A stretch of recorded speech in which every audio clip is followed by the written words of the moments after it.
How now, Brown? Hear me out. Welcome in, ladies and gentlemen. Welcome into the Hear Me Out. My name is Tanner Dawson of the Sports Buffoons and Let's Talk Sports show. Join with me today is Whit and Jay of the Rec Room podcast. What's up, guys? Yo, All right. We here in the building again. Hey, we're back at it today. Currently on a Jay win streak. He is now 2-1 on the show through our 3 episodes. I mean, today might be a little tougher, man. We'll have to see if you can get that number 3 there and keep the streak alive. We got some good topics to talk about today for sure. So, but guys, how we feeling? Are we ready? Do we feel good? I'm feeling real underdogish. Okay. I feel like the Buffalo Bills. We got the K gun offense going. That may not be a I'm good just thing, throwing though. I'm spitballing all night long tonight. Just throwing stuff at the wall, seeing what sticks. Throw the dart, hit the bullseye. Jay, how you feeling, dude? I know you're loosening up here, getting ready. loosening up, getting loose. I'm ready. Too much of I'm that. ready. Too much of that victory sweetness that you've had to deal with all week. I've channeled studio vibe tonight, so I'm about my business tonight. It's all locked in now. It's all locked in. All coming in.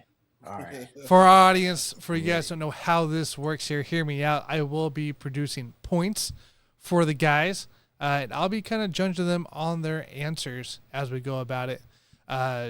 Basically, we're going to give a topic. I'll probably have a little bit say into it. Then Whit or Jay will start. The other will counteract, and whoever wins that round, we move on. And when we have to get after the bonus round, we announce our winner, and we go from there. So if you guys hear this sound, it means there's a point. If you hear this sound, it you lost a point. It's not a good thing. This sounds the next round, and this is our bonus round. So if you hear those points, those are what I the recognize that lost points. the point sound. Man, I do that a few times last couple weeks here, but we'll see what happens today here. We got some good topics. So, guys, we got 4 topics. The 4th one will be our bonus round, and we'll go from there. So, let's get into it.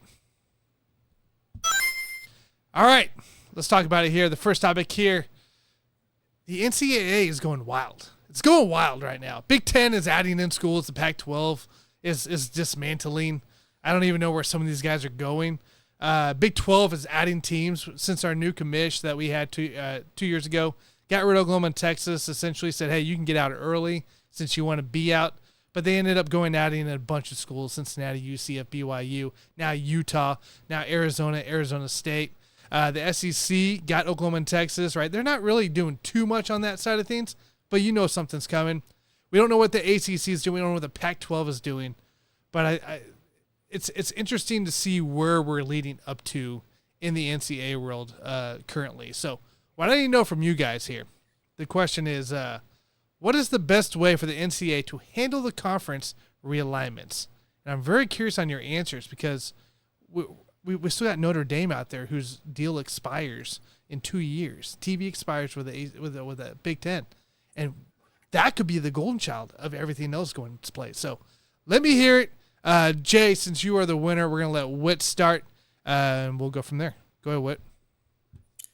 Well, man, as you mentioned earlier, man, straight up right now, it's almost like a free-for-all for a lot of these colleges. The Pac-12 is almost going to be like the Pac-6 or the six-pack almost. It's like The 3-pack, Big dude. Ten is almost about to be like the Big 14 or 15. And the SEC, in a sense, still reigns supreme. One of the things that I want that I would implement for these colleges, especially some of the ones that are moving to larger conferences, we're going to have to do mandatory contracts in which they have to stay within conference for a set amount of years.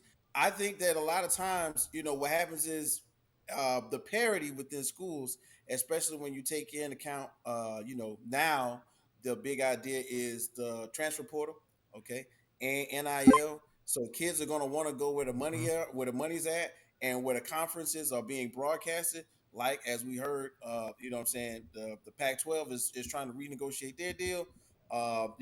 Schools like Colorado who have a big big name coach such as Deion Sanders are trying to move to a larger conference where they're going to be broadcasted more on TV, which will also help their NIL for their players. Like that has to be not shaken up so much. You can't just do like the kids and go, "Hey, look, I'm not getting no money, so I might so I might as well leave." Okay, you have to put in a stake into the conference. I remember, at one point in time, and Jake can go along with this too. The ACC conference with Miami and all of these games where pretty much everybody in Florida, all of these schools in Florida were aligned to go against each other head to head, and it was always a Saturday in which you could count on there being a slobber knocker of a game. Now it's almost like everybody's going in a free for all and a frenzy. And to me, another big part of it, just like you mentioned earlier, Tanner, is Notre Dame picking a conference. I mean, in my opinion, they do well outside on their own. Hmm. I believe NBC Sports has the rights for another 2 years. They are being somewhat suckered into joining one of the conferences, but which one though? Do you want to say Notre Dame is in the ACC? So now you got to go from South Bend to Florida to play Florida State, or from South Bend to Carolina to Clemson. It's up in the air as to what would work best for them. But of course, they wouldn't do something like, let's say, join the Big Ten, where they got to go play Oklahoma State. Like you gotta keep in mind that these are still kids and young men that are going to be traveling and taking time away from school to get across country to play a game on Saturday. So to me, they might as well align and lock themselves in to a 2 to 3 year deals, just like some of the players do in the NFL and in the NBA recently, where with that at least that 2 or 3 years, you get to see what type of you can You there use over there? to go forward. And then by Oh, the you're over time, there. by year 2 or 3, you go, okay, well, it's working for me. It's not working for me. I think I'm going to just stay here with you guys Hold because the on. conference is getting better. And then, of course, the last thing that's going to be, really, really impacted by this realignment is recruiting. You know, these high school kids are going to want to make sure they're going to not only the schools with the NIL money, but the schools that are going to be broadcast on TV. Remember, everybody's got their own networks now: SEC, ACC, Pac-12 network. Like those things are going to be really huge in terms of where these kids go, because 9 times out of 10 they want to make it to the league, and without having the opportunity to be seen not only by scouts and officials from leagues in the NFL, but internationally, the world of football is expanded. So if you're not going into the NFL, at least you can be seen by possibly an XFL scout, or a CFL scout if you want to go to California. If you want to go to Canada, I'm about to say California. But in the end, once again, the main thing for me is with the college realignment, I would like to see these colleges be locked into contracts that last like a minimum of 4 or 5, like 3 or 4 years. That way we can see exactly what pans out from when they move, what happens. You get to see the reaction of the children and everything, the kids that are going out. And then from there, we get to make a better inferred decision on where to move next or who should go somewhere else. I don't mind that. I think real quick here, just on the contract part, I think 3 to 4 years would be way too much, and you're not going to get kids to sign, right? I think they'd be looking to even skip at that point. Maybe I think the 2 year mark would be your spot, right? 2 year mark, so you get them to come back at least 1 year, and then who knows, go from there. But I like that. I don't mind that. Jay, Not yeah. the students, not the athletes. The colleges staying within conferences Oh, you're for saying staying with at the least 3 or 4 conferences. years. I'm sorry. Yeah, that's fair. Yeah, 3 or 4 years. I'd take Yeah, that. I'd take that then. Sorry. Yeah, you're good. Jay, I get a point back, right? I'll give you a point back. Don't worry, because I misunderstood. Even though you did say Oklahoma State in the Big Ten, I'm gonna hold it against you. So don't Yeah, worry, dude. Don't worry. they're gonna move. Oklahoma State's gonna move too. They want They better ain't competition. gonna Go move, continue, dude. continue. They can't even win the Big 12. They're not gonna go move to a different conference where they can't win. So, Jay, what do you got, man? All right, so we all know that this is all about money, right? Right? This is all about money. Yes. Yeah. So the only thing that adds up right now with the ACC, the ACC has a lot of like obligations, in the past decade with them trying to get a lot of their TV time. a little up in the air, which is what Florida State is griping about. With the big comparison to how much they're getting compared to this school or that school, and then you got other schools. North Carolina jumped out there, told them, like, look, stop crying. So it's well, my whole thing it's pretty. This is gonna seem weird. This is gonna seem far, pretty much from left field. Man, I think the NFL needs to get involved, man. Oh, all right. I need to hear more on this. I think the NFL needs to get involved because a lot of these situations, we're talking about bowl games. When we get into these 12 teams, we're going to be looking at a lot of games that I think should be taken out. It's not only just about these conferences. I really think the schedule should be impacted as well. I think we should just sit back and basically treat all of these teams, at least the top, say, close to 100 teams, as if they're in the NFL. Well, we have the same thing with our division and things of that nature, where we actually playing for for the same thing when we get these teams aligned, but in a sense of, like I said, NFL style football. Because there is no way you're going to sit here and tell me that, hey, we're going to have a team that's going to fly all the way out from the East Coast to the West Coast. We've got these Wednesday games, these Thursday games, these Friday games. How is this going to work? You know, you were talking about putting more into a lot of athletic. These are students. You know what I mean? These are students.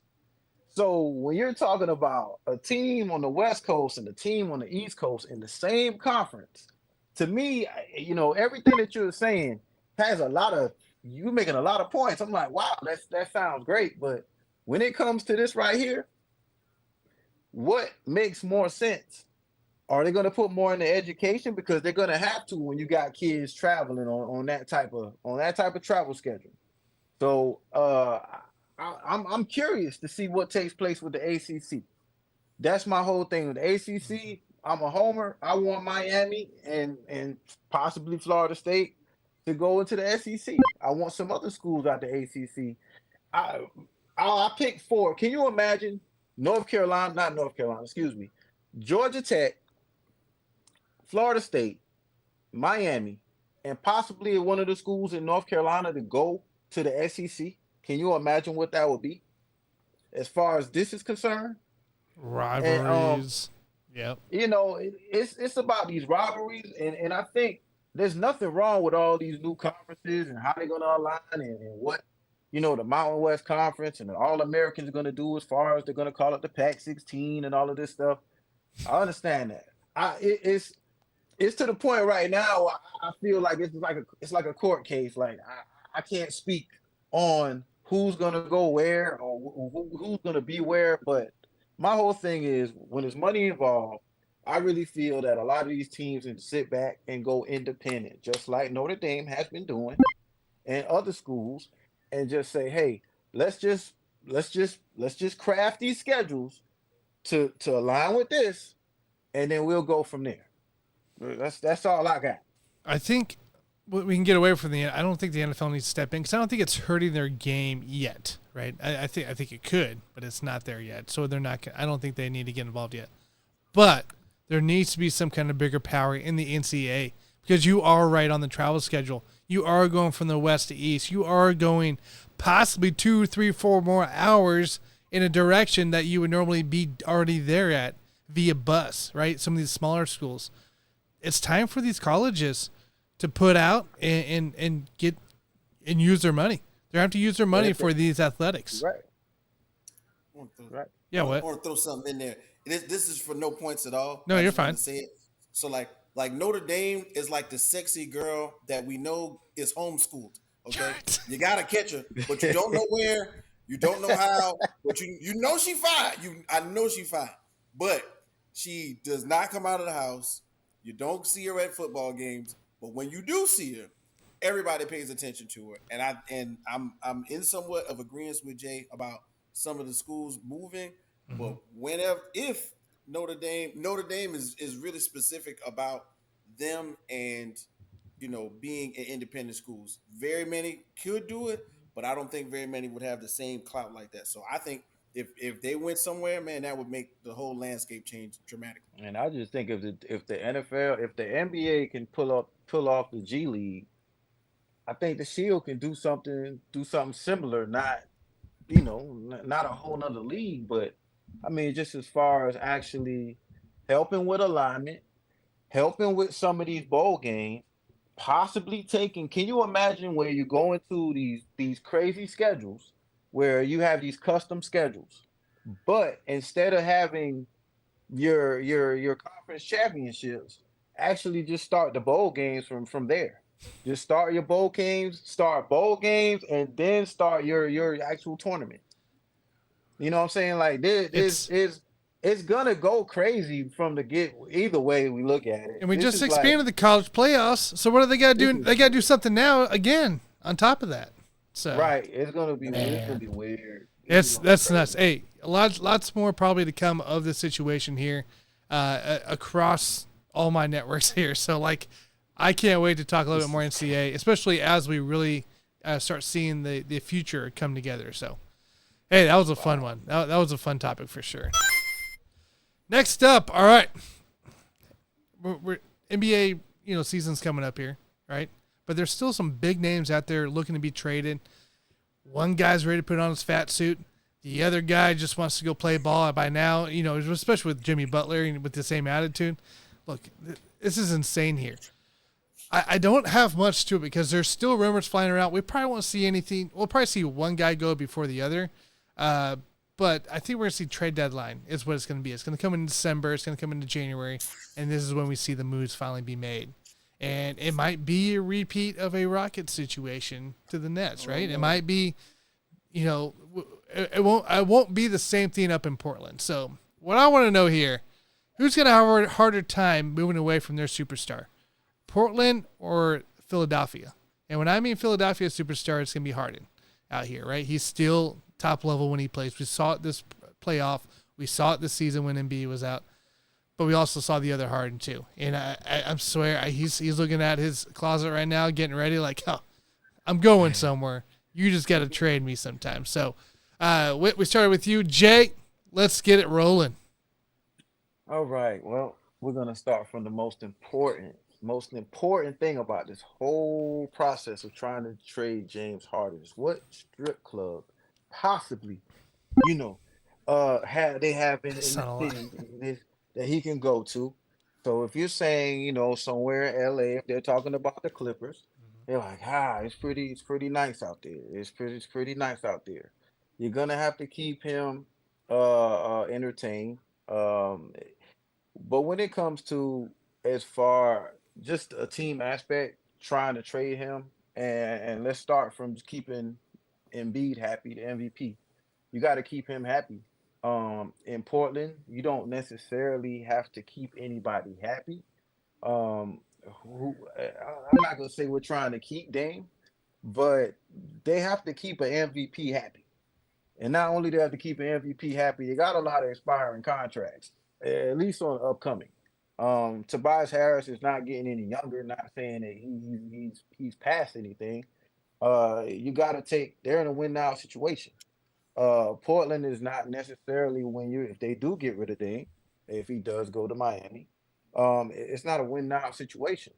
You can definitely we have more pieces to the only thing that I think that's kind of holding Portland back from actually pulling the trigger now is trying to see what they actually have alongside Henderson before they just pull the trigger and say you can get let's send this person here and possibly a three team and they're even talking about a possible four-team trade. So which I don't know when the timetable is, but it's definitely harder to trade Harden. Definitely harder. I mean, when you're looking at what's behind, which is again Embiid, Philadelphia, which is the win now situation. Morley is not gaining much credibility as years go by. The process isn't looking uh from them going from Elton Brand to now. It's not much credibility in the front office. So um with Embiid with the Sixers in the win now situation, with having Maxey as a piece that a lot of teams they told a lot of teams we're not trading Maxey. Yeah, win now situation with Portland again. It's not the same. It's definitely gonna be tougher to trade Harden. Even with all Dame is saying about one team and how tough it is, I think it's just the matter of we getting 3 first round, 4 first round picks. Who else can get into it's probably trying to just find a third team as well. But definitely it's hard. It's gonna be hard on Philly. Very interesting there. What do you got? Okay, well, it's kind of crazy because to a degree, I hear Jay's sentiment and I'm listening to it and I'm like, this is wild. So I gotta like put the numbers with it. Why would it be Harden? Maybe because when you think about Harden right now during the regular season, you're getting 21, 10 assists, 6.5 rebounds. In the playoffs, though, it goes from 20 points, 8 assists, 6 rebounds. But there want to be that game somewhere in there where you really need him and the drop off happens and we can't find him. He's on the bench, mine's still in the strip club, thinking about the $20,000 he threw the night before or something like that. On numerous occasions, he's proven that when he's not happy, he will somehow find a way to self destruct. One of the videos I love for this summer, he was at the festival with my man Bun B and and of course everybody knows his whole gang is out there with him. You know what I'm saying? He's out there with Bun B eating several Trill burgers, Several. several, not just one or two, several Trill burgers going ham. You know what I'm saying? So I don't want to say that's him being disgruntled, but that also is part of who he is. You know what I'm saying?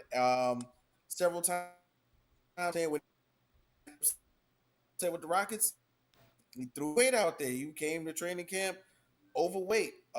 Then he wanted to be with Daryl Morey. Now, of course, we know pretty much, hey man, I'm not agreeing with Kyrie and KD. They want to go somewhere. Let me go be with my Uncle Daryl. Got with Uncle Daryl and said, Uncle Daryl, you promised me something different.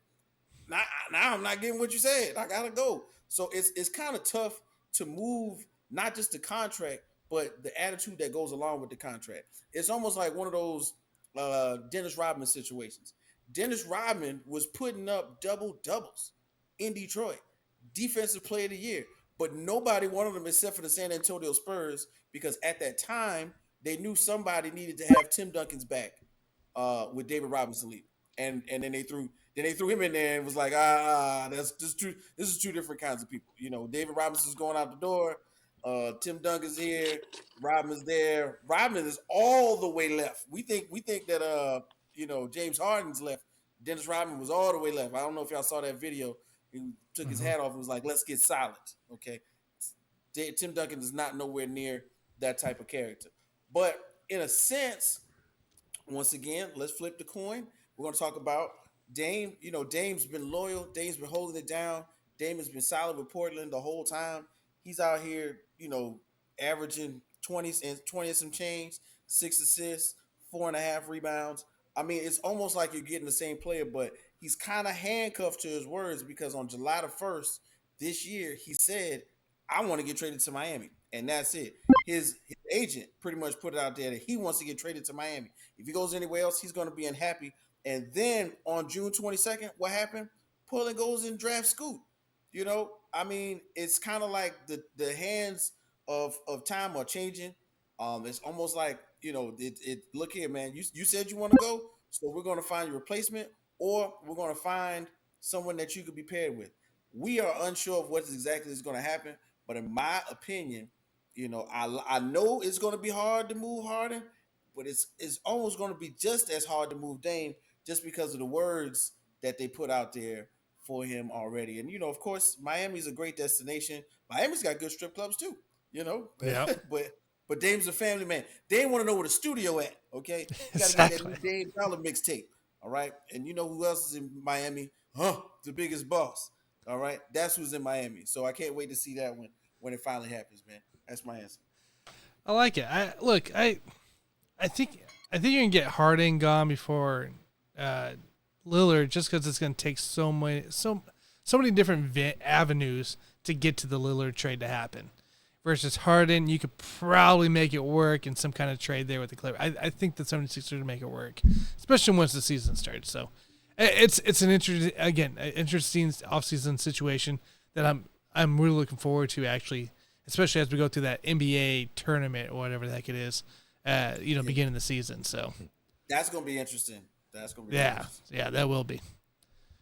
All right, guys, before we continue, this is the halfway mark here. Please make sure you like, subscribe, and follow down below. Please, and put your answers in the comments as well. We love to see it. We love to hear it. We want to hear what you're thinking on these questions as well that I'm asking these guys. So make sure you like, subscribe, follow, hit that bell so you know when the video drops. Let's get into it. Topic 3. This is the one that I created for you guys. This is a fun one here because I don't know if you're aware of this. NFL preseason is here. The games start this week. The real games, not the Hall of Fame game.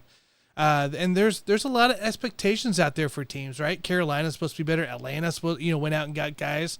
You can go on the AFC side. That's just a gauntlet by itself. Who knows what comes out of that? Especially with the Chris Jones situation and the Chiefs. Like, that defense could be questionable at the line. So there's a lot of stuff going on within this AFC and the NFC and the NFL here through this preseason. So, but here's what I want to know. And it's a question that has rose a couple times on my shows, but which NFL team has more pressure this year going into this season? The defending NFC champions, Philadelphia Eagles, losing to the Chiefs in the Super Bowl there. Now they're crying on the field about the field conditions that the Chiefs also played on. I don't know what else is there about that. Or the Dallas Cowboys with Mike McCarthy in the second, third year now. But you lose Kellen Moore. You lose Zeke. The defense is outstanding. They have a lot of talent there. You got Brandon Cooks, traded for Brandon Cooks. You're rolling with Tony Pollard. Dak isn't looking the best in the training camp videos that everybody else is seeing. Who has more pressure this year leading into it? Which franchise right now? The Philadelphia Eagles or the Dallas Cowboys? Jay, we'll start with you. Ooh, you said the Cowboys, and for the sake when you said the franchise, and I appreciate you saying the franchise because I'm going to play off of the franchise. The franchise that actually has the most pressure right now, the New York Jets. The New York Jets. It's the New York Jets. As far as the franchise having the most pressure, you bringing in Aaron Rodgers. Is that a lie? When actually, he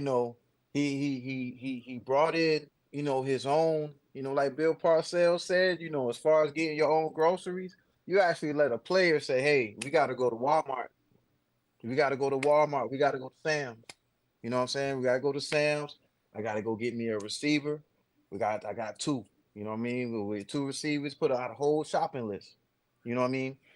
The Jets, definitely the Jets, because as a franchise, if they don't win, and what I mean, you're talking about at least.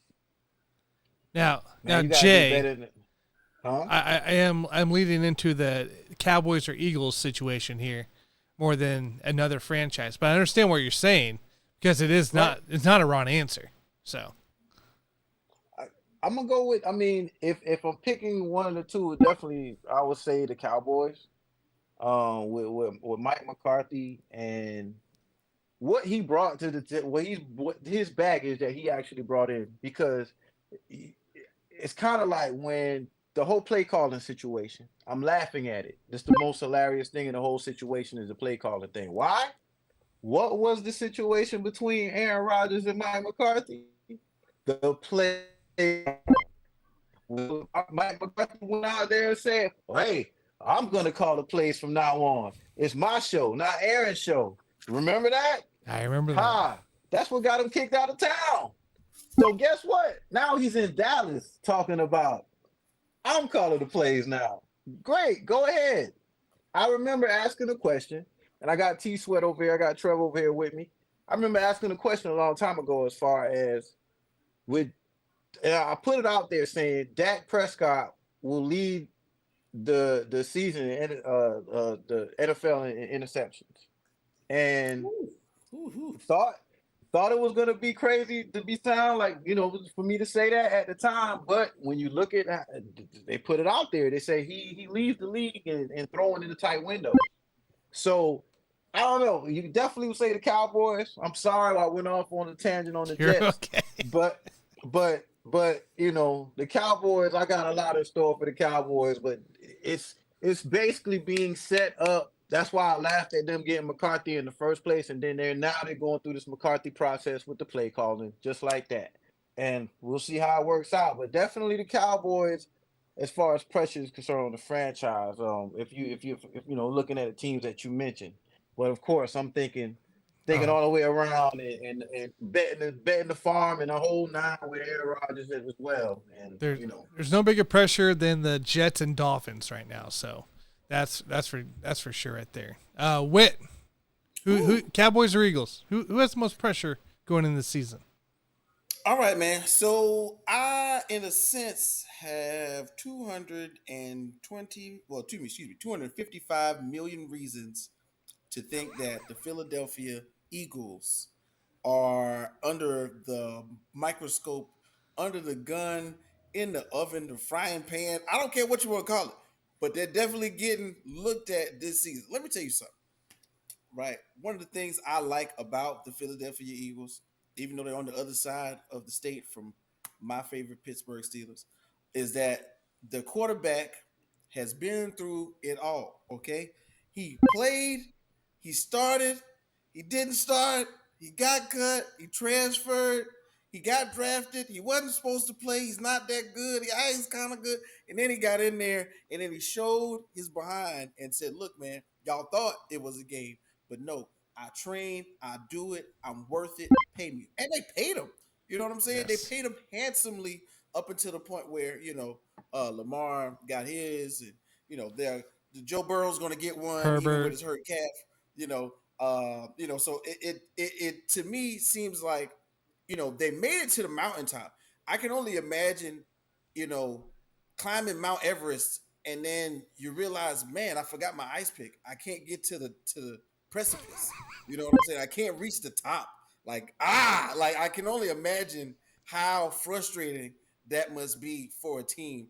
And I think somebody like Jalen Hurts is getting fueled by that this summer. Now let's also keep in mind when they, just like Jay mentioned, this is me referring to him. You got to buy your own groceries. They got him AJ Brown, and that was one of the biggest pickups offensively last season for a team. And AJ Brown was worth every dime. Okay, Devonta Smith, shout out to him, Heisman Trophy winner. That young man is going to be great. My guy, tight end Zach Ertz. I don't know if Zach Ertz is losing a step, but he has been a security Hey, blanket for Wit, years in Philly. Wit, And of Wit, course, Wit, you Wit, can't go Wit, wrong Wit, without Wit, talking about Wit. what. Zach Ertz is in Arizona. You're I you're know, but thinking I'm of saying Dallas Goedert. I'm referring to in Oh, the past tense. okay, He's not there anymore. He's okay. not there. Dallas Goedert. That's what I'm saying. He's not there. He's been a security blanket for years. He's not there anymore. That's So fine. what is Okay, Jalen I'll give it to you. going to do, and who is he going to be referring to this season as his go-to guy? They used the tandem last. Oh yeah, I was getting to that point. I know he's not. But the point is, who is he going to be referring to now? So now that he's got the money, he's got a full offseason with Nick Sirianni. What's going to happen as far as them implementing more of what Jalen Hurts does well? The bootlegs were killing. Those play actions was hurting guys and hurting teams. And of course, he is in the new wave of mobile quarterbacks with cannons for an arm. Not just able to stand in the pocket, but also able to get out of the pocket. And we don't even have to talk about their defense. Let's just keep it real. Georgia, Philadelphia tandem during the draft pretty much set the standard for saying, hey, look, when these guys go, when this defensive line is finally calling the cows and we're going to send them out to pasture, we got four dogs literally ready to go. You know what I'm saying? So I'm interested in saying that Philly is going to be the most, one of, if not the most, just like we mentioned the Cowboys. Philly is going to be one of the most looked at, inspected teams of this upcoming season. I love Jalen Hurts. I love what he stands for as he's persevering going into what he's been through and everything like that. Like I said before, but making it there. You know what I'm saying? Getting watching the confetti fall. You know what I'm saying? Realizing, man, I was just this close, and they've only had one Super Bowl MVP in the past who was on a losing team. Jalen Hurts could have got that last year. Okay, Jalen Hurts could have been the MVP of the Super Bowl on the losing team, just because that's how good he played. You know what I'm saying? When they see you put the team on your back, he said, "Boys, jump on." Okay, I piggyback ride everybody. You know what I'm saying? So I'm going with Philly, and I can't wait to see what they do this upcoming season. I don't mind. I'm checking something real quick here. Because I'm curious. 2021. Because didn't Hurts come in like the last game of Zach Ertz's before he did the trade? That Yeah, is right. before they were out, yeah. Before he went So out. so yeah, so 2021, yeah, okay. So yeah, it was like one or two games they had, right? But I understand what you're saying because having to tie it in like Ertz though, at the time coming in your first two games, it's a great weapon to have, a great way to go about it. But Dallas Goedert really stepped up last year. Really was his safety man in the end. Even a lot of people may not think about it, but it really was on top of that backfield. So, but yeah, I think both teams have a justification, but I think it's more on the McCarthy side, just for the fact that Kellen Moore did get canned, to go to the Chargers. But you got to remember who carried them through that Ben DiNucci winning streak. It was Kellen Moore's play calling that kept these guys in the game on top of that defense. Now you're relying on Mike McCarthy, who couldn't make Aaron Rodgers work because they had such a bad chemistry. Relying to go with Dak, who struggles making the tight throws, like Jay said. So, yes, I think it's personally the Cowboys still. Yes, the Eagles. I think the Eagles will be fine. I think there is a little bit of pressure, but I mean, all eyes are right now. I mean, Mike McCarthy's the favorite to get fired first on all the betting sides. So there's a lot going on there. So it's A lot of pressure. appreciate that. All right, bonus round. Let's get into it. This bonus question is worth 5 points here, and I'm not gonna hit the button here until they are done talking. Guys, you have a minute or two to give me your answers, give me the discussion here, and we'll go from there. So, we'll delete it here real quick. Bonus question is, what sports record will never be broken? Now, I don't want nothing like, they play 18 games or whatever it is, right? 18 games and they, 5,000 yards or whatever it is now. Don't want to know that. I want to know a sports record that'll never be broken. It can be any sport here: NFL, NHL, MLB, NBA. I don't care. I don't care.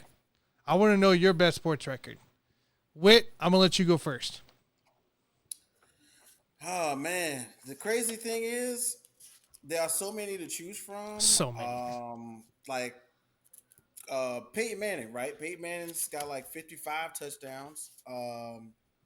The most goals in the NHL. You got to think about Wayne Gretzky. Gretzky, the great one, 894. Alex Ovechkin's right behind him, somewhere at like 882, I think. Most home runs, right? Most home runs, right? Mm-hmm. Barry Bonds, Yep. asterisk, right? But no, then you got to go no asterisk. Aaron Judge, with the Yankees. Shout out to my Yankees. But right now, one of the ones that, and this is possibly recency bias, but right now, one of the ones that I'm on is definitely Diana Taurasi. Just now eclipsed 10,000 points in the WNBA. She's the first woman to reach Okay. that mark. What's going on is you got to think about it, man. NBA, we got 82 games. These ladies played 32. Okay. They just went to 36 in 2021. She's played 523 games for the same team, the Phoenix Mercury. She's averaged 19 points for her career, 22 at least three times throughout her career. She's been playing basketball since 2004. She's got 5 gold medals with Sue Bird and the US and the Team USA that's been playing in the Olympics. Like somewhere in there, I think we have a lot of respect for some of the records that are being set in opposite sports, but I think for sure 10,000 points in the WNBA is somewhat of a mind-boggling amount of points because once again, over time, in a shorter time span, 32 game seasons, she got to 10,000. Like how much balling can you have? You know what I'm saying? And at the time when God rest his soul, Kobe was alive. Kobe was referencing Diana Taurasi to his daughter, to the other girls, the young ladies that were on their AAU team because of how well she played and how much of a dog she was on the court. No matter whether the Phoenix Mercury were good or bad, she was out there balling her behind off. So now with the WNBA, we got to think about ladies like Tina Thompson, Cynthia Cooper, Cheryl Swoops. And before the WNBA, one of the best players ever had to go across seas because there was nowhere to play over here. We're talking about Sherry Miller. Mm-hmm. But when we think about that, we got to now put Sue Bird, Diana Taurasi right there with the 10,000 points. And the thing is, she's not done playing. She says it's a possibility that she's going just like LeBron broke Kareem's record over last season. Right now, I think that Diana Taurasi has a potential to at least play another season or two. And so who knows where that marker is going to be when she's finished for the WNBA and ladies basketball. So my record, never to be broken, never to be seen eclipsed, is Diana Taurasi's first lady at 10,000 points in the WNBA. Shorter time span, a lot of points, so many years, and the same team. That's interesting. I did not know about that record being broken. So, and this second, I think it's the second time that you've come up with a WNBA answer here for one of our answers already in 4 episodes. So I like the ladies. I don't blame you. Arika Ogunbowale, you know what I'm saying? We got to watch the Minnesota Lynx. Shout out to the Minnesota Lynx. Shout out to Asia Wilson. She's from South Carolina. Las Vegas Aces of balling. The New York Liberty. Shout out to Breanna Stewart. She went from Seattle to New York. Like, it's a lot going on in the WNBA right now. And somewhere in my channel flipping, I oftentimes stop and watch a game or two. Hey, there's not a guys that know about this, right? There's not a lot of people that watch sports that go to the NBA and know the amount that you do. So that's appreciated. It really is. So, Jay, we go where they don't go, Tanner. That's what we do. I know. Jay, what you got, man? And as you were talking about Taurasi, man, was that Taurasi that just shot that air ball? Am I right? Yeah. And so hopefully this matchup does not fail like this air ball she just put up while you were talking about it. So I'm thinking about, man, when you're talking about records, man, and we talking about, let's go back. You said it can't be broken. You got Cy Young's, man, 749 career complete games. Like, come on. You got the Chicago Bears, they have 6 ties in the season, back in 1932, right? You got the Celtics winning 8 straight titles from 1959 to 1966. So many records you talk about can't be broken. Wayne Gretzky's scoring title, it's like almost 3,000. Sidney Crosby and Ovechkin, if they double what they have now, they still would not have that, right? So, got the UConn women. They got 111 games winning streak. That was insane. From 2014 to 2017. Yep. Tiger Woods, 683 weeks at number 1 in the world. At number 1, 683 weeks. All right, so Cal Ripken, man. I think the greatest record, man. I think it won't be beat, man. I think it's Cal Ripken's record, man. You talking about 2,632 games, man, in a row. In a row. It's gonna be tough. It's gonna be tough, man. Especially today's game, man. You got kids.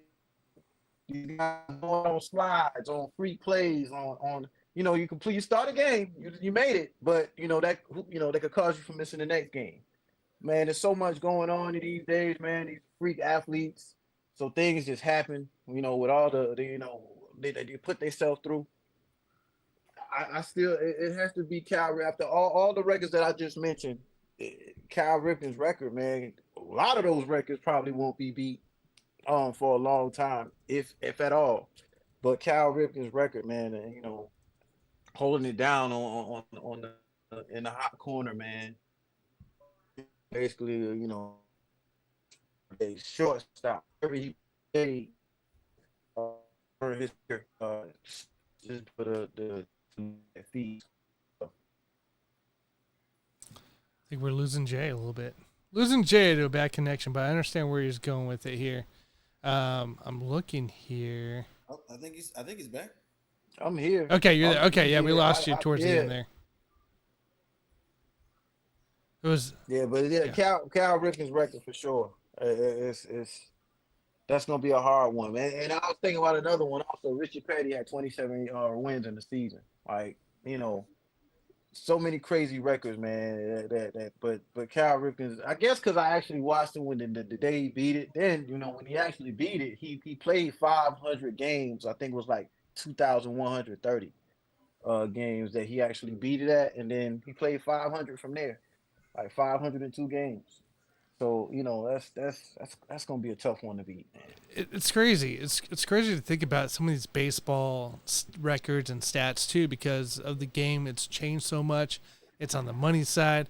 They're babying some of these guys as well. And you got Miguel Tejada out here. Was the closest one really, with I think it was just over 1,000. Got a broken wrist off of a hit by pitch. End of the streak. End of the streak right there. And that's a guy that probably could have gone another 2-3 years the way he was playing and the way he looked, if it wasn't for that. Some of the other records that I like to highlight real quick here, Damian Tomlinson, the 28 rushing touchdowns in a season, that's never going to be broken because you can't stay on a team long enough to be able to break it, especially with the running back market, right? So you're not going to see that because you're also using multiple setbacks where back then, Damian Tomlinson was it, right? It was Priest Holmes, right? It was Larry Johnson. It was whoever you wanted, Ricky Water. It don't matter. It don't matter who it is, right? It was running back, and that was your bulk carries. Now you're splitting in between 2, 3, 4 guys sometimes. So I think that's one. Right. And then the best one I have here is Walter Johnson throwing 110 career shutouts. Right, your next. I mean, think about this: Roger Clemens, 46 shutouts. Randy Johnson, 37. Greg Maddux, 35. Right? It's insane to think about a guy in that era. Granted, that era was a lot different, right? It was still, it wasn't still coming on. It was along, but it wasn't the same as today's era. But today's era, with the amount of technology, the amount of medicine, the amount of training that you can do, and we're still only allowing these guys go 6.5 innings, 5, right, for these starters that could go that longevity. But the hitters are so much better in today's game. This will never be touched. Never. Not in a million, trillion, billion years will that record ever be touched. And it still blows my mind that I don't even know how you throw 110 career shutouts against a major league in pro ball, for God's sake. So longevity, pitching a lot of baseball on that. So I wanted to throw in something too about the running back one. Now your quarterback runs the football, okay? That's true, yeah. so that's that kind of kills that one too. You got your tight end with the pitch. You got your receivers with the end around. Everybody's touching it, right? And that's the thing. All right, so I got to get my points here, and both of them are really good. Boy. Both of them were really good, and it's just unbelievable to me. But I think Jay's right. As much as I hate to say it, Jay is right. Cal Ripken's record's never going to get touched. These guys are never going to play that many games in a row. They get injured too much. There's too much training. There's too much craziness to go on with the training that you still end up getting injured. Achilles, ACLs. All it takes is a little sprain, and you're out for 6 games. You're on the IL. It's so soft right now in the MLB. So that will never be touched. Jay, wins the game again, 22-20. Unbelievable. I didn't expect a baseball, a football, or an NHL answer from you guys at all. So that was actually kind of impressive that I even heard a major sport. And I knew you were going to go. I figured you would go something around WNBA or some kind of other sport. But yeah, Jay wins today as well. Continues the streak now at 3. But that was a really good match. Some great topics as we went about it. Jay, I'll give you 30 seconds to a minute. What do you got for the people? Hey, man, I'm going to be honest. Hey, I did it again. But hey, honestly, I'm going to be honest, man. I didn't think I was going to win this one. I was like, oh, man, I'm scrambling here trying to get my points together and everything. And then I said, you know what? I think I'm going to win on this one, man. If I win this one, I think I can do it. I think I can do it. But my point here today is Washington Commanders, man. It's just practice, bro. Just practice. The enemy, it may be hard. Yeah, get him, the enemy. Get him. Yeah, it's hard. But, man, practice. Just do what the man says. Let's do what he says, man. Come on, man. Stop looking like wimps out there, man. We're the laughing stock right now. They're looking for reasons to laugh at us, man. Please, just practice. Just do what the man says. You get hurt trying. Damn it. Get it together and come back, man, and do it again. I don't know. But stop whining. Rivera, I don't know if that was a good thing. You know, he called out his team, basically, man. He did it out in the media. I kind of like that. But, man, please don't be wimps. Don't be wimps. That's all. That's it. Thank you, Whit. Again, I love that Commander's comment because it's so true. It's so true.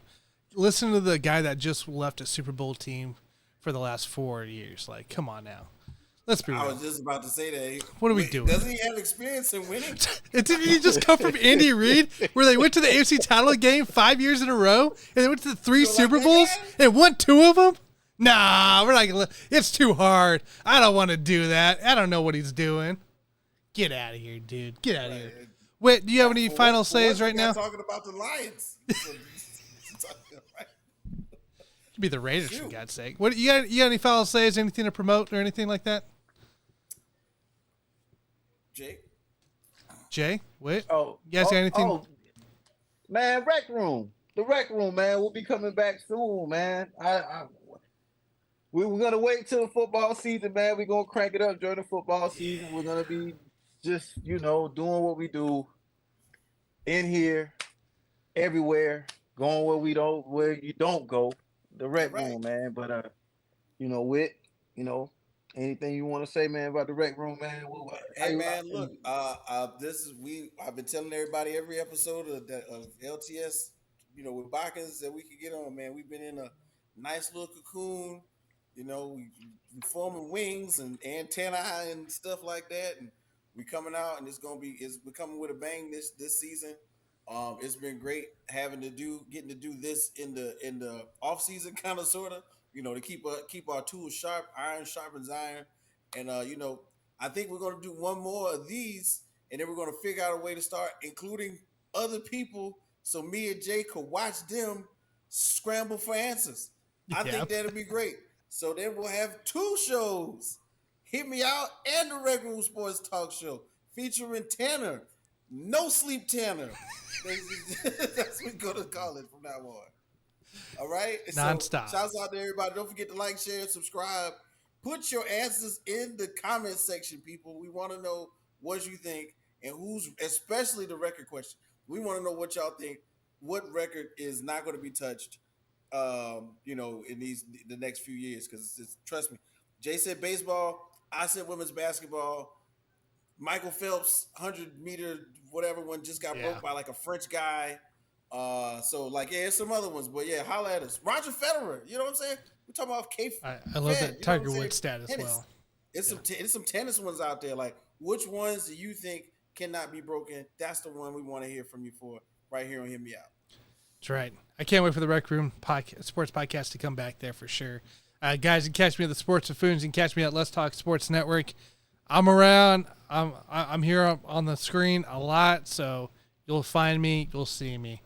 Everybody, we'll tune in next week. We'll have another set of topics, another square off going into play. And have a great week. We'll catch you later. See you guys.